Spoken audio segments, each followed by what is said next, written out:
Aurobindo, Savitri, a legend and a symbol. Book 2, The Traveller of the Worlds.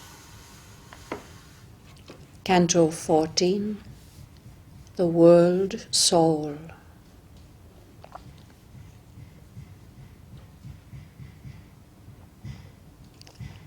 A covert answer to his seeking came. In a far shimmering background of mind space, a glowing mouth was seen, a luminous shaft, a recluse gate it seemed, musing on joy, a veiled retreat and escape to mystery. Away from the unsatisfied surface world, it fled into the bosom of the unknown, a well, a tunnel of the depths of God. It plunged as if a mystic groove of hope through many layers of formless, voiceless self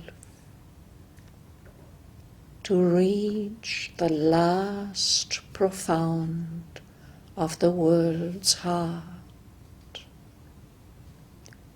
And from that heart there surged a wordless call, pleading with some still impenetrable mind, voicing some passionate, unseen desire. As if a beckoning finger of secrecy outstretched into a crystal mood of air, pointing at him from some near hidden depth, as if a message from the world's deep soul, an intimation of a lurking joy that flowed out from a cup of brooding bliss. There shimmered, stealing out into the mind, a mute and quivering ecstasy of light, a passion and delicacy of roseate fire.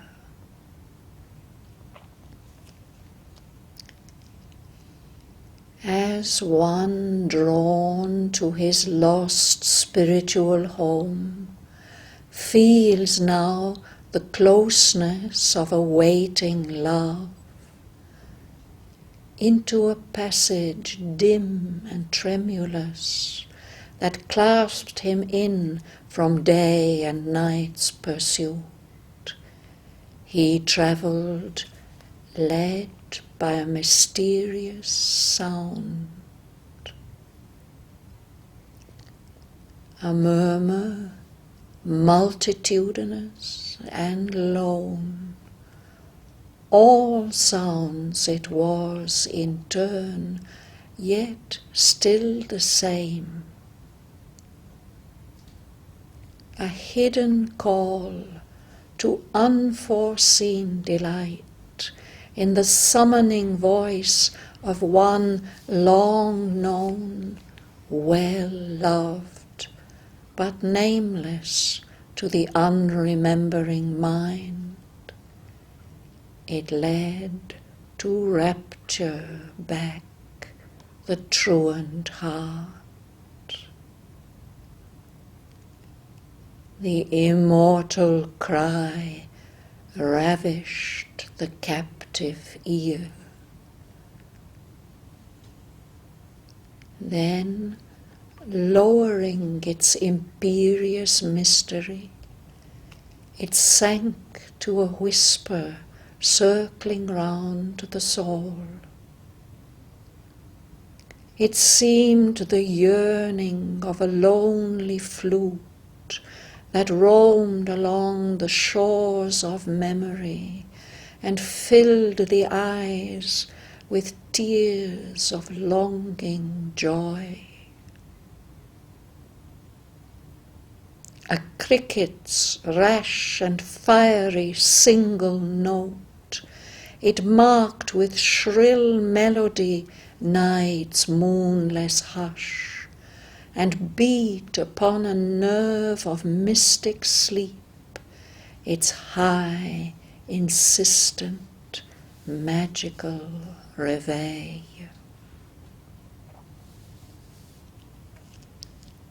A jingling silver laugh of anklet bells travelled the roads of a solitary heart.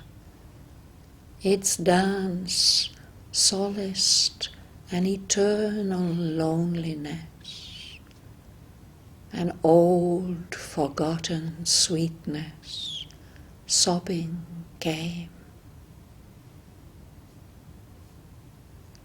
Or from a far harmonious distance heard the tinkling pace of a long caravan, it seemed at times, or a vast forest's hymn, the solemn reminder of a temple gong, a bee croon honey drunk in summer isles, ardent with ecstasy in a slumberous noon, or the far anthem of a pilgrim sea.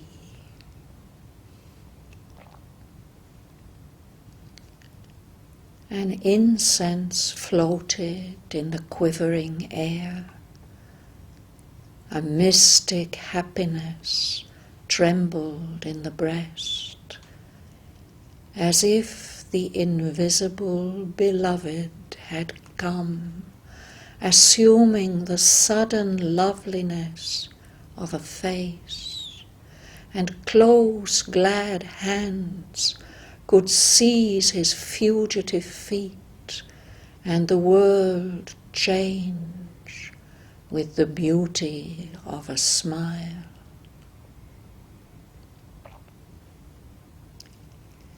Into a wonderful, bodiless realm he came, the home of a passion without name or voice. A depth he felt, answering to every height. A nook was found that could embrace all worlds, a point that was the conscious knot of space, an hour eternal in the heart of time. The silent soul of all the world was there. A being lived, a presence and a power,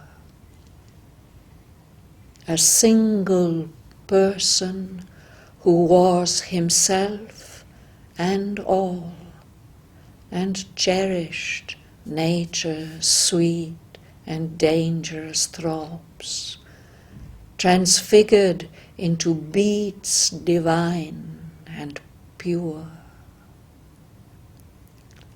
One who could love without return for love, meeting and turning to the best, the worst.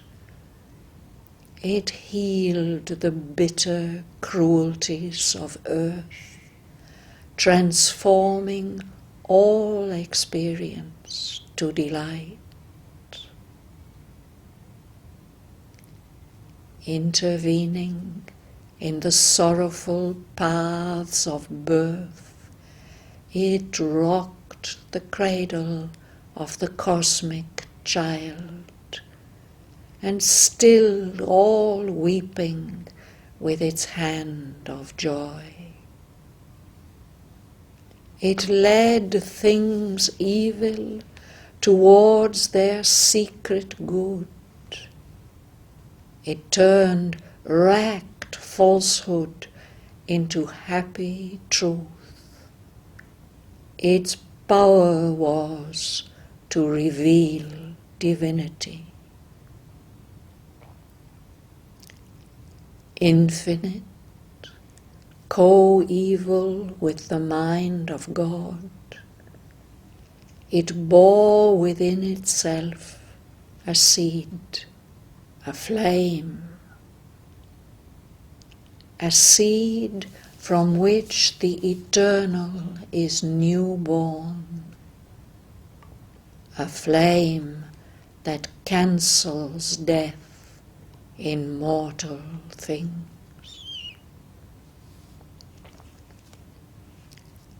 All grew to all, kindred and self and near.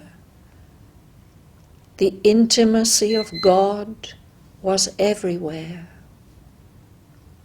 No veil was felt, no brute barrier inert.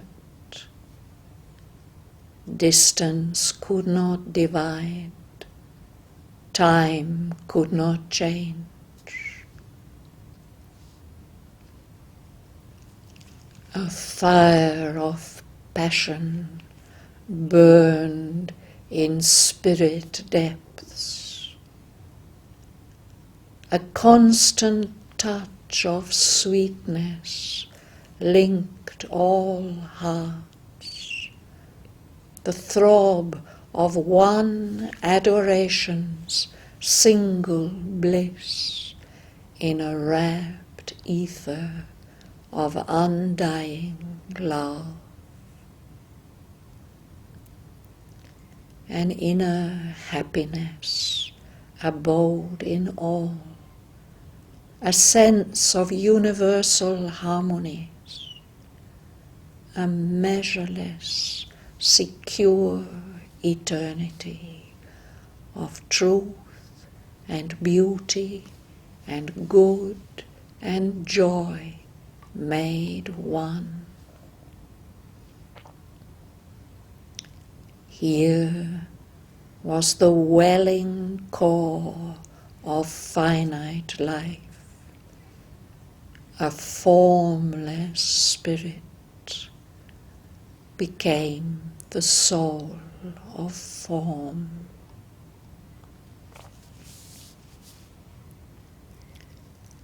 All there was soul, or made of sheer soul stuff.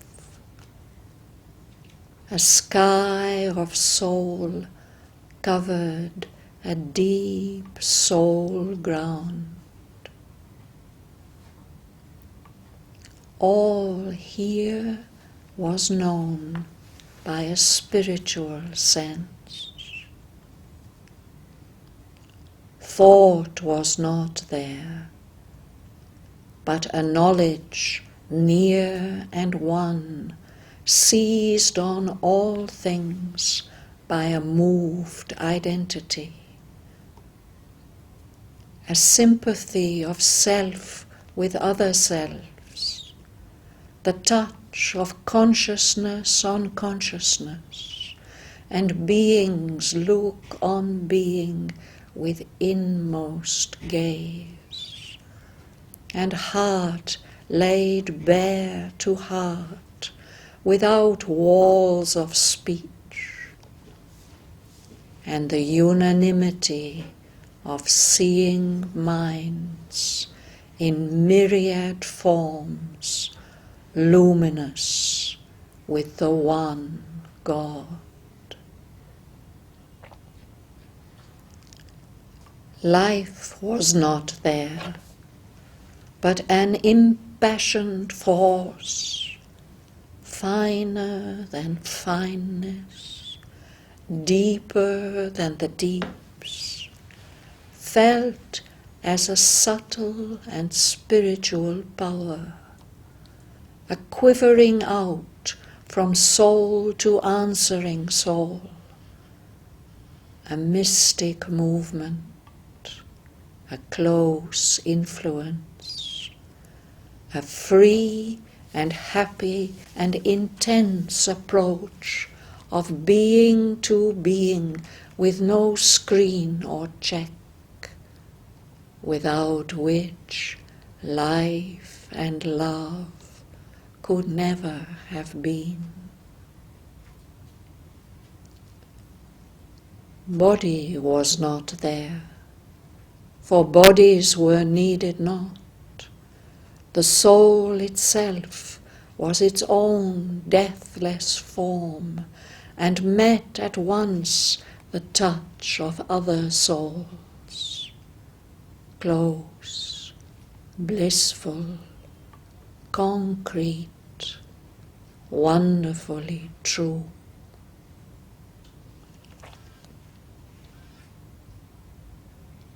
As when one walks in sleep through luminous dreams, and conscious knows the truth their figures mean. Here, where reality was its own dream, he knew things by their soul and not their shape. As those who have lived long, made one in love, need word nor sign for heart's reply to heart. He met and communed without bar of speech, with beings unveiled by a material frame. There was a strange spiritual scenery, a loveliness of lakes and streams and hills, a flow, a fixity in a soul space, and plains and valleys, stretches of soul joy, and gardens that were flower tracts of the spirit, its meditations of tinged reverie. Air was the breath of a pure infinite. A fragrance wandered in a coloured haze, as if the scent and hue of all sweet flowers had mingled to copy heaven's atmosphere. Appealing to the soul and not the eye, beauty lived there at home in her own house. There all was beautiful by its own right, and needed not the splendor of a robe. All objects were like bodies of the gods, a spirit symbol environing a soul, for world and self were one reality.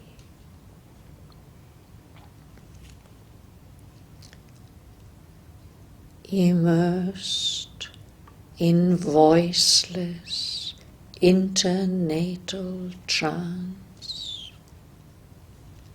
The beings that once wore forms on earth sat there in shining chambers of spiritual sleep. Past were the pillar posts of birth and death. Past was their little scene of symbol deeds.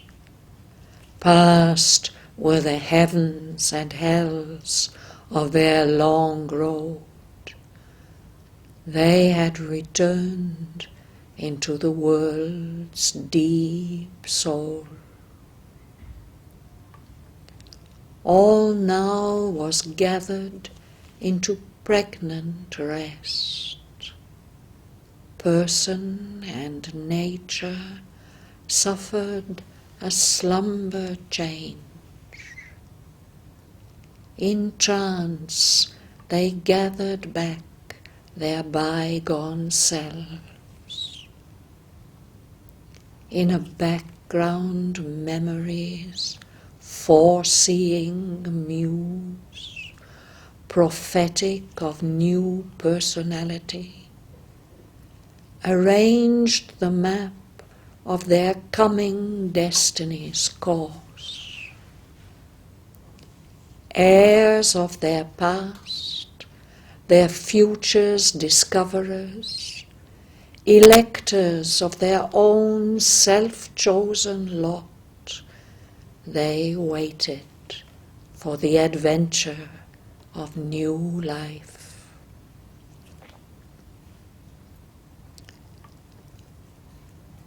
A person persistent through the lapse of worlds, although the same forever in many shapes, by the outward mind unrecognizable, assuming names unknown in unknown climes, imprints through time upon the earth's worn page a growing figure of its secret self, and learns by experience what the spirit knew, till it can see its truth alive and God.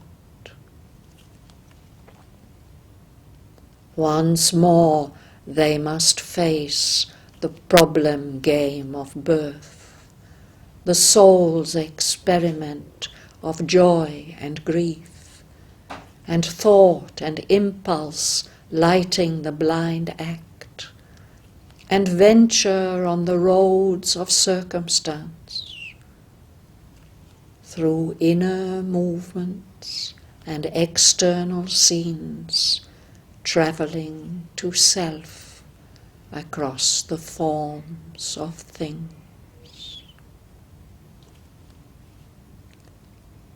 Into creation's center he had come.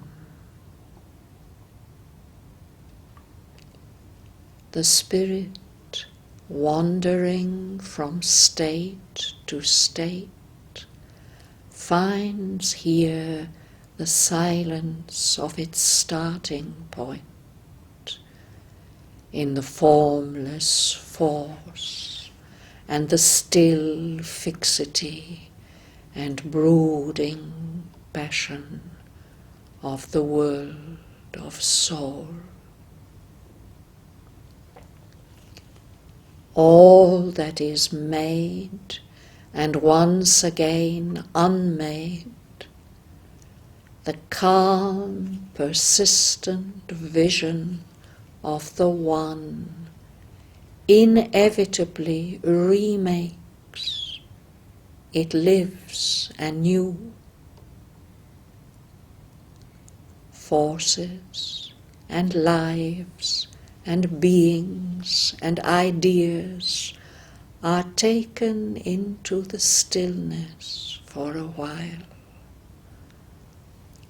There they remold their purpose and their drift, recast their nature and reform their shape. Ever they change, and changing ever grow, and passing through a fruitful stage of death, and after long reconstituting sleep, resume their place in the process of the gods, until their work in cosmic time is done.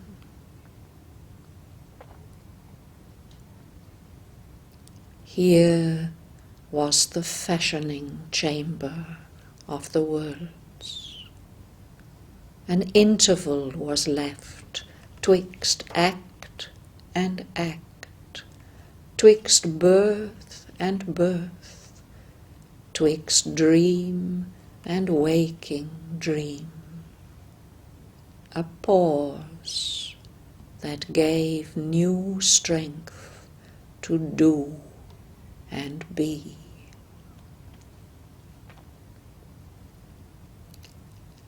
Beyond were regions of delight and peace, mute birthplaces of light and hope and love, and cradles of heavenly rapture and repose.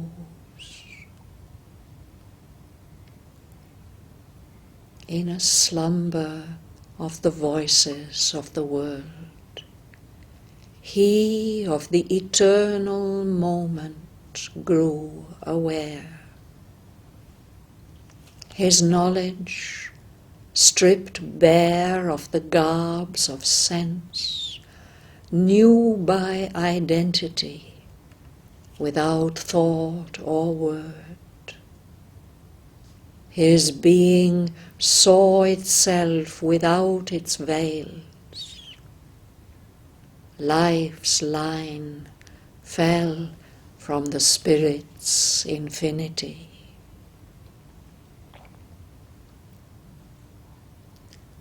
Along a road of pure interior light, alone between tremendous presences, under the watching eyes of nameless gods, his soul passed on, a single conscious power, towards the end which ever begins again, approaching through a stillness dumb and calm to the source of all things, human and divine.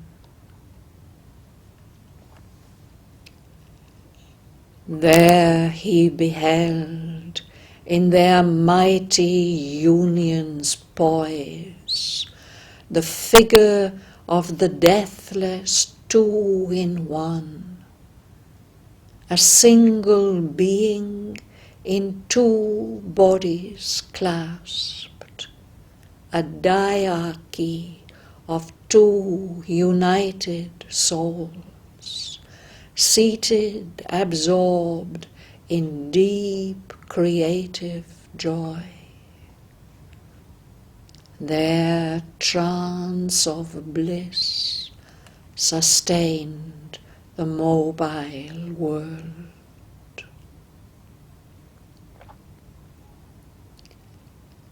Behind them, in a morning dusk, one stood who brought them forth from the unknowable. Ever disguised, she awaits the seeking spirit, watcher on the supreme unreachable peaks, guide of the traveller of the unseen paths. She guards the austere approach to thee alone. At the beginning of each far-spread plain, pervading with her power the cosmic suns, she reigns, inspirer of its multiple works, and thinker of the symbol of its scene. Above them all she stands, supporting all. The sole, omnipotent goddess, ever veiled, of whom the world is the inscrutable mask. The ages are the footfalls of her tread, their happenings the figure of her thoughts, and all creation is her endless act. His spirit was made a vessel of her force, mute in the fathomless passion of his will. He outstretched to her his folded hands of prayer.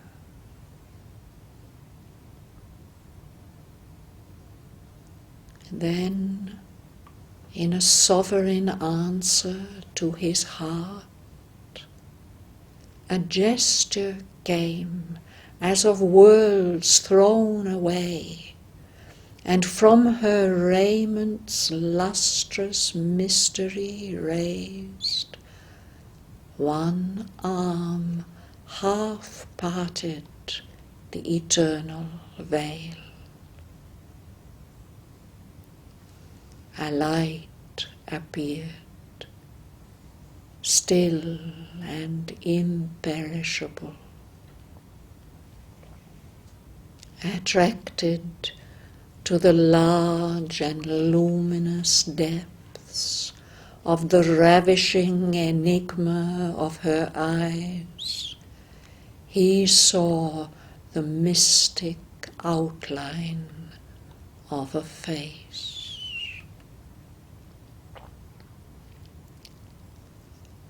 Overwhelmed by her implacable light and bliss, an atom of her illimitable self, mastered by the honey and lightning of her power, tossed towards the shores of her ocean ecstasy, drunk with a deep golden spiritual wine. He cast from the rent stillness of his soul a cry of adoration and desire, and the surrender of his boundless mind, and the self-giving of his silent heart. He fell down at her feet, unconscious, prone.